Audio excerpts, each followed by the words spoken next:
From the OUTV Broadcast Center in Los Angeles, California, this is Brief News Brief, a brief look at today's trending news topics, proudly combating the thought police since 2016. Here's your host, James Heaney.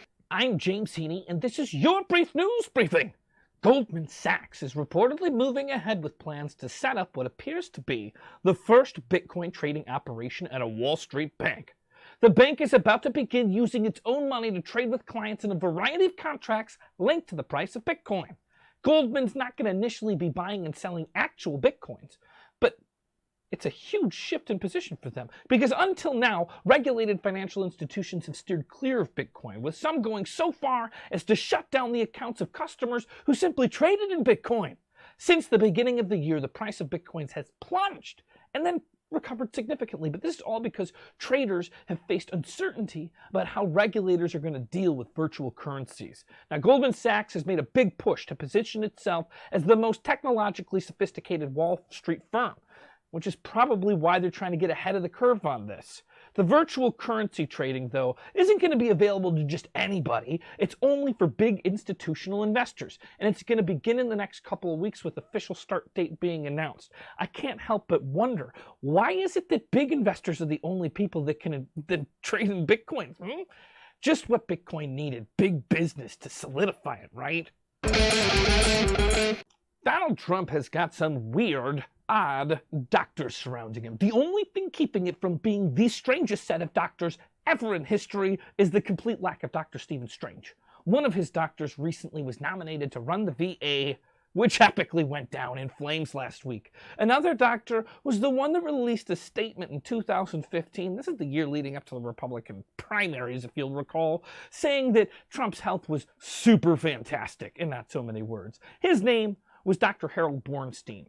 This week, Dr. Harold Bornstein admitted that he didn't write that 2015 report of Trump's health. Donald Trump himself wrote it and asked the doctor to lie and pretend that the doctor himself wrote it. In a statement to CNN this week, Bornstein said, "He dictated that whole letter. I didn't write that letter. I just made it up as I went along."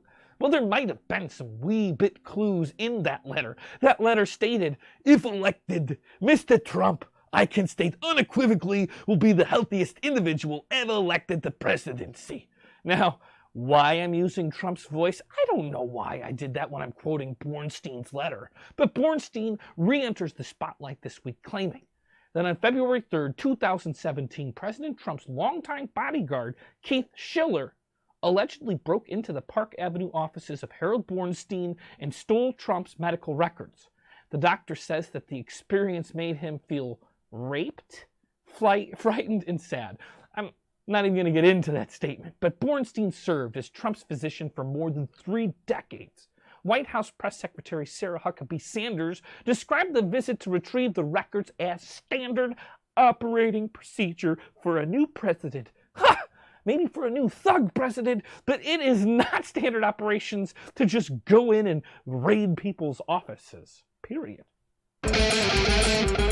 The standoff between President Trump and Justice Department Special Counsel Robert Mueller has entered a new phase. A tense fight over how, when, or whether or not the two men may meet up for an interview. Trump used to say that he wanted to talk with Mueller, but now that the investigation's 49 questions have been revealed, not so much. It was reported this week that back in March, Mueller politely dropped that if Trump was not going to willingly volunteer to speak to him about the investigation, well, then he would just have to subpoena the sitting president. Mic drop! But can a sitting president be subpoenaed? Yes. Yes, they can. There's no reason to wait for a pause after that question to think. Yes. But it's never happened before in our country's history. If Trump pushed back, it would wind up in court and could delay the investigation by months, if not a year or more. Why is Trump not being cooperative with the investigation? Well, Trump's lawyers are convinced that if he even opens his mouth, he might expose himself to countless legal problems. Now, this is due to his freewheeling speaking style that's full of exaggerations, lies, and ramblings of self-incrimination. For example, yesterday, Trump threatened in a tweet, "At some point I will have no choice but to use the powers granted to the presidency and get involved." Oh, God, please. But what might you do, Mr. President? We're listening. The foundation of our country is that no one, not even the president, is above the law. At some point, Trump is going to have to answer the questions of special counsel in regards to his alleged obstruction of justice. And I mean, I'm not a lawyer, but isn't not answering these questions more obstruction of justice, since they can't seem to finish their investigation without the answers? I think so. I sue you, you sue me, we're a sue happy democracy. I'll see you in court with a big lawsuit. Blah, blah, blah, blah, blah, blah, blah, blah. It's the American way, right? This week, a few major lawsuits have emerged in the culture wars. First, it was California. 18 states, led by California, announced a lawsuit against the EPA over its recent rollback of Obama-era vehicle emissions and fuel economy standards. California argues that the EPA acted arbitrarily and capriciously. I don't know the word. It's what California said. And they're saying that they're overturning these previous administration's decisions just arbitrarily, The Obama-era standards laid out a path for automakers to reduce overall greenhouse gas emissions by reaching an average fleet fuel economy of 54.5 miles per gallon by 2024.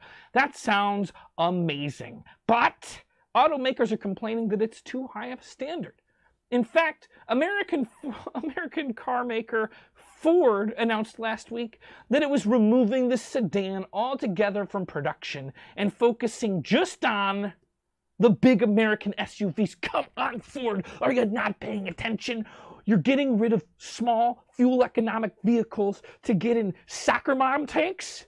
Meanwhile, on a completely separate note, Texas and 6 other states sued the federal government on Tuesday in an attempt to end the DACA program. The lawsuit asserts that the Obama administration overstepped its authority when it created the DACA program. Now, some are arguing that this lawsuit is extremely late, given the fact that DACA was introduced 6 years ago and federal courts have been acting in favor of its preservation for months. Now, lawsuits were filed this week, leaving key policy decisions that divide the country in half up to judges in high courts. Oh, America, can't we just get along? Do we have to say that we're going to fight so much we're going to let some old men in a courtroom decide it for us? I didn't expect this. Cambridge Analytica is shutting its doors. I don't know what happened to this company. Okay, let's pull myself together and do the news. This was the political ad-making firm that was recently in the news for illegally scraping 87 million Facebook users' data and using that info to target political ads in swing states. Shockingly, the company lost clients after the scandal broke out publicly in March. Cambridge Analytica is feeling a bit defensive, saying it was vilified for activities that are not only legal, but also widely accepted as a standard component of online advertising in both political and commercial arenas.